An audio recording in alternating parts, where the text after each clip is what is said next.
1 Pierre chapitre 2. Rejetant donc toute malice et toute ruse, la dissimulation, l'envie et toute médisance, désirez, comme des enfants nouveau-nés, le lait spirituel et pur, afin que par lui vous croissiez pour le salut, si vous avez goûté que le Seigneur est bon. Approchez-vous de lui, pierre vivante, rejetée par les hommes, mais choisie et précieuse devant Dieu. Et vous-même, comme des pierres vivantes, édifiez-vous pour former une maison spirituelle, un saint sacerdoce, afin d'offrir des victimes spirituelles agréables à Dieu par Jésus-Christ. Car il est dit dans l'Écriture, « Voici je mets en Sion une pierre angulaire, choisie, précieuse, et celui qui croit en elle ne sera point confus. » L'honneur est donc pour vous qui croyez. Mais pour les incrédules, la pierre qu'ont rejetée ceux qui bâtissaient est devenue la principale de l'angle, une pierre d'achoppement et un rocher de scandale.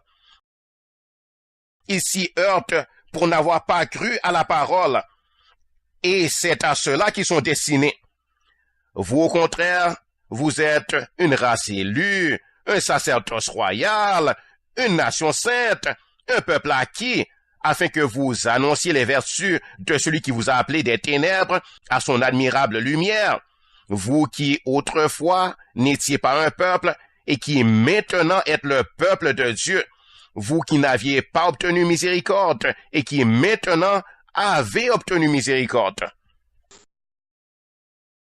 Bien-aimés, je vous exhorte, comme des étrangers et voyageurs sur la terre, à vous abstenir des convoitises charnelles qui font la guerre à l'âme. Ayez au milieu des païens une bonne conduite, afin que là même où ils vous calomnient comme si vous étiez des malfaiteurs, ils remarquent vos bonnes œuvres et glorifient Dieu au jour où il les visitera.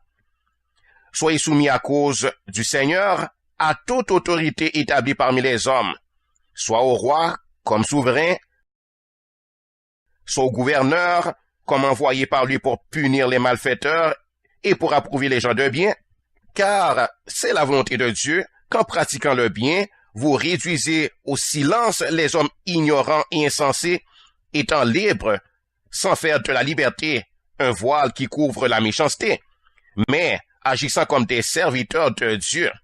Honorez tout le monde, aimez les frères, craignez Dieu, honorez le roi.